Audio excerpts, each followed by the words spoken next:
Hello guys, welcome to Indian affairs. I hope कि आपका आज का दिन शानदार हो एंड लाइफ में आपके जो भी गोल्स और टारगेट्स हैं आप सभी लोग उनको सक्सेसफुली अचीव करें। बढ़ते हैं आज की टॉप 10 अपडेट्स की तरफ। सबसे पहली अपडेट आ रही है भारत के फॉरेन एक्सचेंज रिजर्व्स को लेकर। पिछले कल देश के सेंट्रल बैंक यानी रिजर्व बैंक ऑफ इंडिया ने भारत के सभी लोगों को एक गुड न्यूज सुनाई है।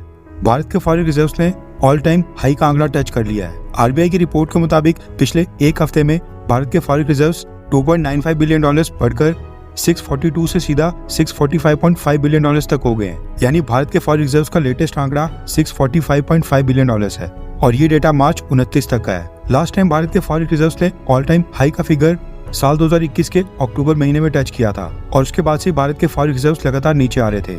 लेकिन पिछले कुछ महीने से आप लोगों ने भी नोटिस किया होगा कि भारत की अर्थव्यवस्था को लेकर लगातार गुड न्यूज आ रही है। कुछ दिन पहले फाइनेंस मिनिस्टर निर्मला सीतारमण जी ने भी कहा था कि जनवरी से मार्च क्वार्टर में भारत की जीडीपी ग्रोथ रेट 8% से ऊपर रहेगी और आईएमएफ और वर्ल्ड बैंक ने कहा है कि इस साल G20 के सभी देशों में भारत दुनिया में सबसे तेजी से ग्रो करने वाला देश बनेगा। वैसे आप हमारी वित्त मंत्री निर्मला सीतारमण जी को 10 में से कितने नंबर देंगे? 10 में से 10, 9, 8, 7 या उससे भी कम? नीचे कमेंट करके बताएं। आज की दूसरी अपडेट आ रही है यूनाइटेड नेशन से। पिछले कल United nation human right council में इजराइल फलस्तीन को लेकर 5 रेजोल्यूशंस लाए गए थे और ये सारे रेजोल्यूशंस पिछले कल पास हो गए हैं, यानी कि यूनाइटेड नेशंस ने इनको अडॉप्ट कर लिया है। वैसे तो इन रेजोल्यूशन से तो कोई खासा फर्क पड़ता नहीं है, लेकिन पिछले कल भारत ने फिर भी एक बैलेंसिंग अप्रोच रखते हुए इन सब रेजोल्यूशंस के ऊपर वोटिंग की।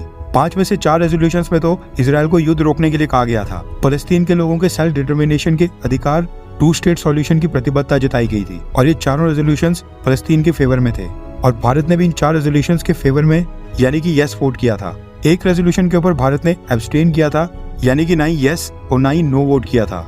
एक तरह से वोटिंग में हिस्सा लेने से इनकार कर दिया था। अब आप सोच रहे होंगे कि इस रेजोल्यूशन में भारत ने आखिरकार वोट क्यों नहीं किया। ऐसा इसलिए क्योंकि इस रेजोल्यूशन में फलस्तीन की ह्यूमन राइट सिचुएशन के लिए तो इजराइल को दोषी ठहराया ही था, लेकिन इस रेजोल्यूशन में यह भी मांग की गई थी कि इजराइल को कोई भी देश हथियार, वेपन्स और अम्युनिशंस ना बेचे और साथ में इजराइल जो भी हथियार, वेपन्स, अम्युनिशंस परचेज कर रहा है डायरेक्टली या इनडायरेक्टली उन सबको रिपोर्ट करके the independent international commission of inquiry on the occupied Palestine territory को बताया जाए। अब देखा जाए तो भारत की सरकार भी इजराइल को अम्युनिशंस देती है यानी बेचती है। इसके साथ ही हमारी इजराइल की डिफेंस कंपनीज के साथ काफी मजबूत टाइज हैं और इजराइल की काफी सारी कंपनीज भारत में आकर हथियारों को मैन्युफैक्चर करके वापस अपने देश भी ले जाती है। इसलिए भारत ने इस रेजोल्यूशन के ऊपर एब्सटेन किया, यानी कि कोई भी वोट नहीं किया। देखा जाए तो हमने पिछले कल यूनाइटेड नेशंस में इजराइल का साथ बिल्कुल नहीं दिया। भारत सरकार अभी भी फलस्तीन और इजराइल के बीच में न्यूट्रल अप्रोच के साथ आगे चल रही है। आज की तीसरी अपडेट आ रही है मालदीव्स और भारत को लेकर। यहाँ पर हम सब लोग मालदीव्स को बॉयकॉट करने की बात कर रहे थे और पता चला है कि वहाँ पर भारत सरकार मालदीव्स को स्पेशल प्रिविलेजेस दे रही है। पिछले कल रिपोर्ट आई है कि मालदीव्स की रिक्वेस्ट के ऊपर भारत सरकार ने मालदीव्स को कई सारी कमोडिटीज दी, लेकिन इसके साथ साथ कोटा से ज्यादा एडिशनल सप्लाई भेजने का भी फैसला किया है। दरअसल साल 1981 में भारत और मालदीव्स के बीच एक ट्रेड एग्रीमेंट साइन हुआ था, जिसके तहत भारत को हर साल कुछ एसेंशियल आइटम्स मालदीव्स को देनी पड़ेंगी और ये एसेंशियल आइटम्स हैं अंडे, आलू, प्याज, चावल, आटा, चीनी, दालें, स्टोन एग्रीगेट यानी पत्थर को क्रश करके जो बजरी बनाई जाती है, जिसके काफी सारे अलग अलग साइजेस होते हैं। इसके अलावा रिवर सैंड भी इस लिस्ट में शामिल है। खबर आ रही है कि पिछले साल मालदीव्स ने भारत को कहा है कि 1981 के पैक्ट को फॉलो करते हुए भारत की सरकार ये सारी चीजें मालदीव्स को सप्लाई करे और भारत सरकार ने भी वैसा ही किया। चुपचाप ये सारी चीजें मालदीव्स को भेज दी। ऑब्वियस है कि फ्री में तो नहीं दी है, लेकिन दिक्कत ये है कि प्याज समेत कई सारी चीजों के एक्सपोर्ट के ऊपर भारत में अभी भी बैन है, लेकिन फिर भी 1981 के पैक्ट के तहत उसका सम्मान रखते हुए भारत की सरकार ने मालदीव्स को ये सारी आइटम्स भेज भी दी।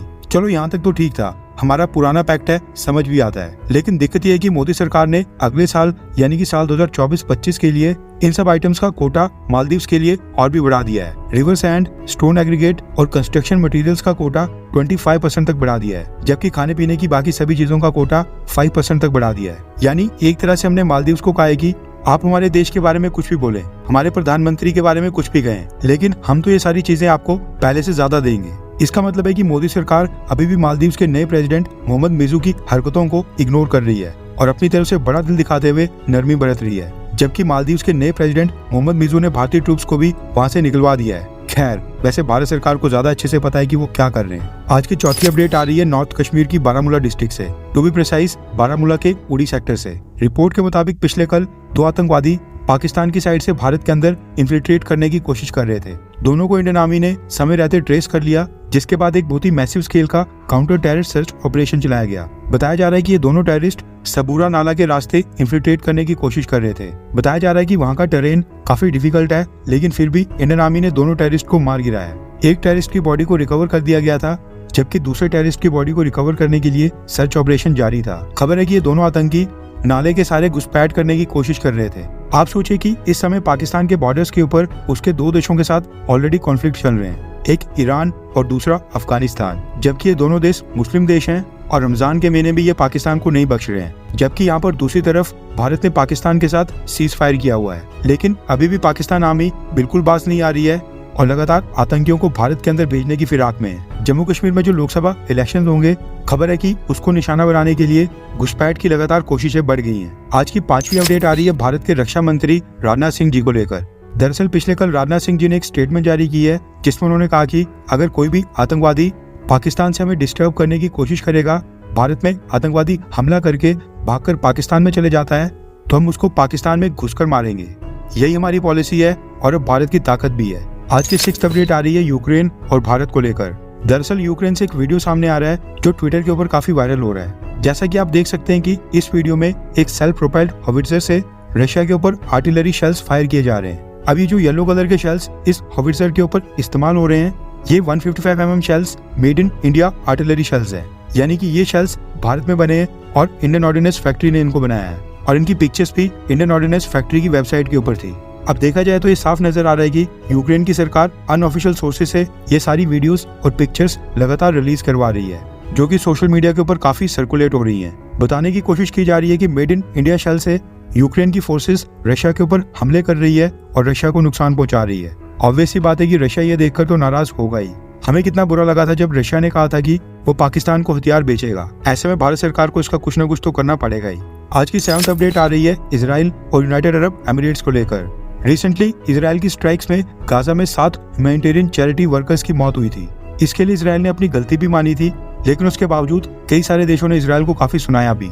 इसके साथ ही अब खबर निकल कर आ रही है कि मिडिल ईस्ट के एक बहुत ही ताकतवर देश यूनाइटेड अरब एमिरेट्स ने इजराइल के साथ अपने डिप्लोमेटिक रिलेशंस को सस्पेंड करने का फैसला किया है। यानी कि यूएई और इजराइल के बीच अब कोई भी डिप्लोमेटिक एक्सचेंज बिल्कुल नहीं होगा। आपको याद दिला दूं कि इजराइल और यूएई के बीच रिलेशंस साल 2020 में नॉर्मलाइज हुए थे, जब अमेरिका के अंदर वहां पर डोनाल्ड ट्रंप प्रेसिडेंट हुआ करते थे। लेकिन अब ये रिलेशंस 4 साल भी नहीं चल पाए। आज की 8th अपडेट आ रही है इजराइल और भारत को लेकर। रिसेंटली इजराइल ने सीरिया में स्थित ईरानियन एम्बेसी के ऊपर हमला करके ईरान सिक्योरिटी फोर्सेस और ईरान इंटेलिजेंस के कई सारे हाई रैंकिंग ऑफिशियल्स को उड़ा दिया था। इसको लेकर भारत की तरफ से एक रिएक्शन आया है। हालांकि यहाँ भी भारत सरकार थोड़ा न्यूट्रल रही है। भारत ने कहा है कि वेस्ट एशिया में जो टेंशंस बढ़ रही हैं, उसको लेकर भारत भी थोड़ा व्यथित है, क्योंकि इससे रीजन में वायलेंस और इंस्टेबिलिटी और बढ़ेगी। भारत सभी पार्टी से आग्रह करता है कि ऐसा कोई कदम न उठाया जाए जो अंतर्राष्ट्रीय कानून और सिद्धांतों के खिलाफ हो। लेकिन वो काम तो इजराइल ने कर लिया ईरान की एम्बेसी को उड़ाकर। खैर, वैसे भारत की सरकार यहाँ भी थोड़ा न्यूट्रल दिखाई दे रही है, क्योंकि एक साइड के ऊपर इजराइल है तो दूसरी साइड के ऊपर ईरान, और ईरान तो सबको पता है कि भारत का gateway to Afghanistan and central Asia है। आज की 9th अपडेट आ रही है क्रूड ऑयल को लेकर। इंटरनेशनल मार्केट में ब्रेंट क्रूड ऑयल की कीमतों ने $90 पर बैरल का मार्क क्रॉस कर लिया है, जो कि रशिया यूक्रेन युद्ध की शुरुआत के बाद पहली बार देखने को मिल रहा है। इसके पीछे का कारण है इजराइल और ईरान के बीच बढ़ती टेंशंस। वैसे शुक्र है कि भारत में इलेक्शंस का माहौल है, वरना यहाँ पर पेट्रोल और डीजल की कीमतें कब की बढ़ जाती। आज की 10th अपडेट आ रही है भारत के तेजस मार्क 1 नए फाइटर जेट को लेकर, जो कि तेजस का सबसे लेटेस्ट और नया वेरिएंट है। कुछ दिन पहले ही हिंदुस्तान एरोनॉटिक्स लिमिटेड ने इसकी पहली टेस्ट फ्लाइट पूरी की थी। आपको याद होगा इंडियन एयरफोर्स ने साल 2021 में टोटल 83 की संख्या में तेजस मार्क 1A ऑर्डर किए थे। इनमें से 10 ट्रेनर एयरक्राफ्ट हैं, जबकि 73 की संख्या में प्रॉपर कॉम्बैट फाइटर जेट्स हैं। अब इस डील को लेकर हिंदुस्तान एरोनॉटिक्स लिमिटेड ने बताया कि तेजस मार्क 1A की 73 यूनिट्स में से पहली 40 यूनिट्स में इजराइल से परचेज किए जाने वाला ELM 2050 रेडार यूज होगा। लेकिन जो बाकी के लास्ट 33 जेट होंगे, उनमें हम अपना मेड इन इंडिया और डेवलप्ड इन इंडिया उत्तम ऐसा रेडार फिट करेंगे, जिसको DRDO ने खुद भारत के अंदर डेवलप किया है। हिंदुस्तान एरोनॉटिक्स लिमिटेड ने बताया कि मेड इन इंडिया उत्तम ऐसा रेडार पूरी तरह से रेडी है और उसको प्रोडक्शन क्लियरेंस मिल गई है।